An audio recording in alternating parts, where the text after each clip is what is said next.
যাবৎ তোলপাড় চলছে। তিনি যখন আইজি ছিলেন তখনও তোলপাড় ছিল, র্যাবের ডিজি ছিলেন তখনও ছিল, এবং যখন পদ থেকে চলে গিয়ে অবসরে গিয়েছেন তখনও তাকে নিয়ে আলোচনার কমতি ছিল না। তাকে নিয়ে কয়েকটি পত্রিকায় যে প্রতিবেদন ছাপা হয়েছে তার দুর্নীতি, অনিয়ম এবং তার ব্যক্তিগত জীবন নিয়ে, এটিও সারা বাংলাদেশের রীতিমতো তোলপাড় সৃষ্টি করেছে। শুরু হয়েছিল আল জাজিরার একটি প্রতিবেদনের মাধ্যমে, প্রাইম মিনিস্টার্স ম্যান। এবং আমার ক্ষুদ্র সাংবাদিকতার যে অভিজ্ঞতা এবং বিশ্ব রাজনীতি সম্পর্কে যতটুকু আমার জানা রয়েছে, তার প্রেক্ষিতে একজন সিটিং সেনাপ্রধান, সেটা বুরুন্ডির হোক, উগান্ডার হোক কিংবা ভুটানের হোক, পৃথিবীর কোনো গণমাধ্যম আল জাজিরার মতো, যেমন Fox News, Al Jazeera, BBC, CNN, Deutsche Welle, তো এরকম প্রথম সারির যে সকল আন্তর্জাতিক গণমাধ্যম রয়েছে, কোনো গণমাধ্যম সিটিং কোনো প্রধানমন্ত্রী এবং সিটিং কোনো সেনাপ্রধানকে নিয়ে এইরকম প্রতিবেদন কখনো তৈরি করেনি। তো সেই প্রতিবেদনের পর ৩ বছর চলে গেছে। অনেকটা সুনীল গঙ্গোপাধ্যায়ের সেই কেউ কথা রাখেনি কবিতার মতো। ৩৩ বছর কেটে গেল, কেউ কথা রাখেনি। ৩ বছর কেটে গেল, এটি নিয়ে বাংলাদেশের ভেতরে এবং বাইরে কেউ নড়াচড়া করেনি। আজিজ সাহেব দুবাই গিয়েছেন, আজিজ সাহেব আমেরিকাতে গিয়েছেন সেনাপ্রধান হিসেবে। তাকে সেখানে আমেরিকান আর্মি লাল গালিচা সংবর্ধনা দিয়েছে এই প্রতিবেদনের পর। তো ৩ বছর পর এমন কেন হলো, এটি নিয়ে আলোচনা করব। প্রথমে বেনজির সাহেবকে নিয়ে বলে নিই, তারপর আজিজ সাহেব। যদিও এই দুজনের সঙ্গে নিদারুণ একটা বন্ধুত্ব তৈরি হয়েছিল। আমরা কতগুলো প্রতিবেদনে দেখেছি যে আজিজ সাহেবের যে অভিযুক্ত ভাই যারা ছিলেন, তাদের সঙ্গে বেনজির সাহেবের একটি সংযোগ ছিল। বেনজির সাহেব যখন অফ ড্রেসে, অর্থাৎ রুমের মধ্যে সাধারণ পাজামা পরে তিনি যখন গেঞ্জি পরে বসেছিলেন, ঠিক ওইরকম একটি অন্তরঙ্গ মুহূর্তে তার রুমে সেনাপ্রধানের ভাই বা ভাইয়েরা বা তার বন্ধুরা সেখানে উপস্থিত ছিলেন। এরকম একটি ছবি আমরা সামাজিক মাধ্যমে দেখেছি। এবং এই দুজনের মধ্যে ব্যক্তিগত সম্পর্ক এবং সখ্যতাও মোটামুটি দৃশ্যমান ছিল। তিনি একটি পয়সা ব্যাংক থেকে তুলতে পারবেন না, এবং তার যে সহায় সম্পত্তি রয়েছে এগুলোতে তিনি থাকতে পারবেন না।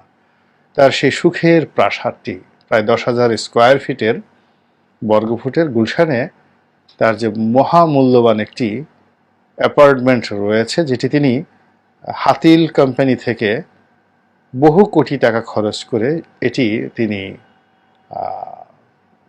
সাজসজ্জা করেছিলেন। তো সেই বাসাতে তিনি হয়তো থাকতে পারবেন না। তিনি যে ভূমি ক্রয় করেছেন সেগুলোতে তিনি যেতে পারবেন না। কারণ একটি বজ্রপাত, এটি আমরা বাংলাদেশে কেউ আশা করিনি। ছিল, অথবা কেন এই সময়টিতে আওয়ামী লীগ তাদেরকে বুকে জড়িয়ে ধরল না? এর কারণ হলো, এই দুজন লোক যখন ক্ষমতায় ছিলেন,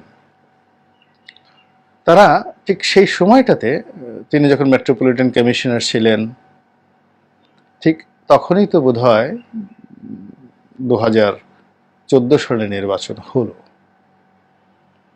তো তিনি সর্বোচ্চ পুলিশ বাহিনীকে সবাইকে নিয়ে তিনি কিন্তু সরকারের পক্ষে কাজ করেছেন।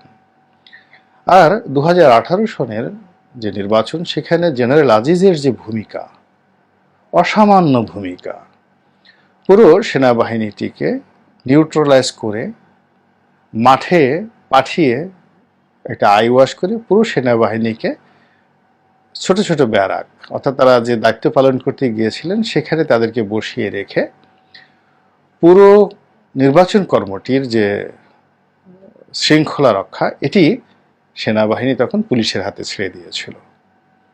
অথচ যেদিন সেনাবাহিনী মাঠে গিয়েছিল সেদিন কিন্তু সারা বাংলাদেশে একটা আনন্দের বন্যা বয়ে গিয়েছিল।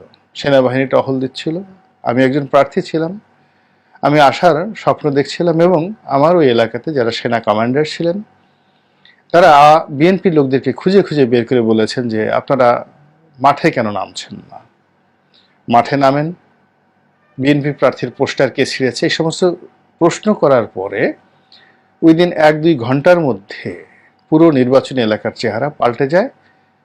শত শত মিছিল ইউনিয়ন পরিষদ থেকে শুরু করে উপজেলা পর্যায়ে হতে থাকে। কিন্তু এই ঘটনা 6 ঘন্টা 7 ঘন্টার বেশি স্থায়ী হয়নি। এরপরই আমরা দেখলাম যে সেনাবাহিনীকে ব্যারাকে নিয়ে যাওয়া হয়েছে, পুলিশ তাদের খাবার দাবার পাঠিয়ে দিচ্ছে, পোলাও কোরমা পাঠিয়ে দিচ্ছে, খাসি জবাই হচ্ছে, আর তারা রাস্তায় টহল দিচ্ছে না। এবং অনেক সেনাবাহিনীর কর্মকর্তা সাধারণ জনগণের নিকট নম্বর দিয়েছিলেন যে কোনো সমস্যা হলে আমাদেরকে ফোন করার জন্য। পরবর্তীতে জনগণ যখন বিপদে পড়ে ফোন করলো তারা আর ফোন ধরেননি। তো এই যে একটা ইউনিক সার্ভিস, এটি জনাব আজিজের নেতৃত্বে আওয়ামী লীগের জন্য হয়েছিল এবং আওয়ামী লীগ এই বিষয়টি কৃতজ্ঞতার সঙ্গে স্মরণ না করে কেন আজিজের উপর চড়াও হলো, এটি আমার একটা প্রশ্ন। দ্বিতীয় যে বিষয়টি সেটি হলো যে জেনারেল আজিজ যখন সেনাবাহিনী থেকে অবসর গ্রহণ করলেন তখন তিনি প্রাণান্ত চেষ্টা করেছিলেন যে নির্বাচিত হওয়ার জন্য, এমপি হওয়ার জন্য। এবং তিনি যখন এমপি ছিলেন তখন দেখা গেল যে তিনি যে আসনটির টার্গেট, সে আসনে মোফাজ্জেল হোসেন চৌধুরী মায়া আওয়ামী লীগের অত্যন্ত এমিনেন্ট, পাওয়ারফুল, এমনকি তার সন্তানরাও, রনির নামক একজন সন্তান আছে, খুবই পাওয়ারফুল। তো তার মতো লোককে বাদ দিয়ে অন্য একজন আওয়ামী লীগ নেতাকে মনোনয়ন দেওয়া হয়েছিল এবং সবাই বলা বলি করছিল যে তিনি মূলত জেনারেল আজিজের সুপারিশে সেখানে সংসদ সদস্য হয়েছেন। তো তার বিরুদ্ধে লিখত না। বাংলাদেশ হলো শক্তের ভক্ত নরমের জম, যার ক্ষমতা আছে সবাই তার পদলেহন করে, আর যেই মুহূর্তে সবচেয়ে বড় মানুষটি ক্ষমতা থেকে চলে যায় অমনি তাকে সবাই আক্রমণ করে। তো সেই দিক থেকে এই যে ভীরু কাপুরুষ যে একটা গোষ্ঠী রয়েছে যারা সবসময় দুর্বলের উপর, অসহায়ের উপর অত্যাচার করে, এখানে আওয়ামী লীগ কি কোনো পলিটিক্স করলো, বা আওয়ামী লীগ কি এখান থেকে কোনো দেশীয় এবং আন্তর্জাতিক ফায়দা নিতে চাচ্ছে? আওয়ামী লীগ কি এই দুজনের প্রতি আসলে বিরক্ত, বা আওয়ামী লীগ কি তাদের দুর্নীতি যে খবর প্রচারিত হয়েছে এই বিষয়টি আওয়ামী লীগ কি জানতো না, বা আওয়ামী লীগ কি এই বিষয়টি খুবই যাকে বলা ঘৃণা করছে, বা তাদের দলে বা এই দুজন যে কর্মকাণ্ড করেছে এই দুজনের কর্মকাণ্ডে আওয়ামী লীগের যে সতীত্ব সেটি কি নষ্ট হয়েছে? তা না হলে আওয়ামী লীগ কেন এদেরকে এই মুহূর্তে ফেলে দিল? এই বিষয়গুলো নিয়ে আলাপ আলোচনা খুব জরুরি। এর কারণ হলো আজ পর্যন্ত আমাদের সেনাবাহিনীতে এবং আমাদের পুলিশ বাহিনীতে একজন দ্বিতীয় পর তারা মারা যাক, তা না হলে এরকম সম্মানিত মানুষদেরকে এইরকম অবস্থায় ফেলে দেওয়াটা, এটা আমার কাছে কিছুতেই এগুলো মনে হচ্ছে না যে এটা কেমন যেন একটা উলট পালট ঘটনার মতো হয়ে গেল।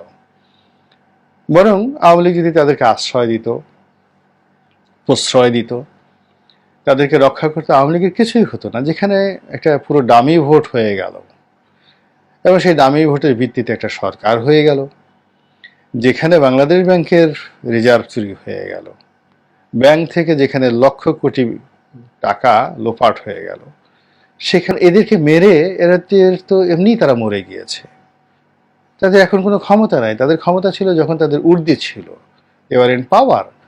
তখন যদি আওয়ামী লীগ তাদের বিরুদ্ধে ব্যবস্থা নিত, পত্রপত্রিকাগুলো তাদের বিরুদ্ধে লিখত, তখন আমি মনে করতাম যে না, আমরা একটা বীরের জাতি, আমরা সেই কাজ করেছি। এখন তারা অসহায়, দুর্বল, এই অবস্থায় তাদেরকে মেরে, তাদেরকে অপদস্থ করে কি লাভ আওয়ামী লীগের?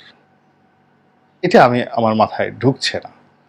2 নম্বর হলো যে যেভাবে বেনজির সাহেবকে ধরা হয়েছে একইভাবে যদি আজিজ সাহেবকে ধরা হয় এরপর, তাহলে এই সাসপেন্সটা, এই রোমান্সটা আরও নতুনভাবে মঞ্চায়িত হবে। কিন্তু এটা বেশি দিন থাকবে না, 1-2 মাস পরে থাকবে। তখন কি হবে?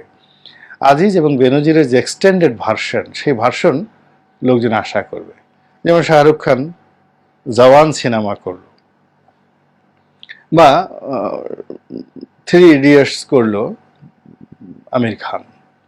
কিন্তু জওয়ান বা 3 ইডিয়টসের পরে পাবলিকের যে আশা, আরো বড় সিনেমা, আরো সুন্দর, আরো চমৎকার। তো তদ্রুপ এখন বেনজির সাহেবকে দিয়ে বা আজিজ সাহেবকে দিয়ে যে নাটক, যে সাসপেন্স, যে ড্রামা, যে সিনেমা, যে থ্রিল, যা কিছুই বলেন না কেন, বা যে ন্যায় বিচার, যে সুশাসন, কিংবা যে ন্যায়পরায়ণতার যে দৃষ্টান্ত স্থাপন করার চেষ্টা চলছে, এটি কয়েকদিন পর থেমে যাবে। তখন জনগণ বলবে যে বেনজির বাবাকে ধরো, মানে বেনজির যে অপরাধ করেছে তার গডফাদারকে ধরো, আজিজ সাহেব যে অন্যায় করেছে তার গডফাদারকে ধরো, তার গড মাদারকে ধরো, তার গড সিস্টারকে ধরো, তার গড সানকে ধরো, পুত্রকে ধরো। এরকম মানুষের আকাঙ্ক্ষা বাড়তেই থাকবে। তখন এত মানুষের এত আকাঙ্ক্ষা নিয়ে আওয়ামী লীগ তখন আসলে কি করবে, এটাই প্রশ্ন।